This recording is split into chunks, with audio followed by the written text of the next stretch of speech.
গেলে পুরোই যেভাবে মৌমাদারি পাহাড়ে পশু পাখিদের ঠাঁই দেয়, মানুষকে ঠাঁই দেয়, আস্তে আস্তে আস্তে ঠিক পাহাড়। তেমনই ছোট্ট জায়গাকে আমরা বাড়িতে ঠাঁই কখন দিই। বেরিয়েছে?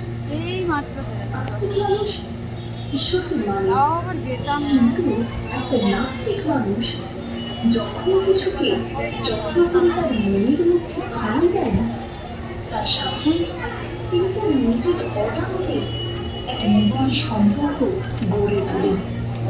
সেখান থেকেই জন্ম নেয় ভক্তি ও শ্রদ্ধা। একটা ঝিল কত ভালোবাসার সাথে মুক্তকে ঠাঁই দেয় তার গহ্বরে। এই ঠাঁই শব্দটার মধ্যে দিয়ে দুই পক্ষে পরস্পরের আদান প্রদান চিরকালের মতো চলতে থাকে। গভীরতার ভক্ত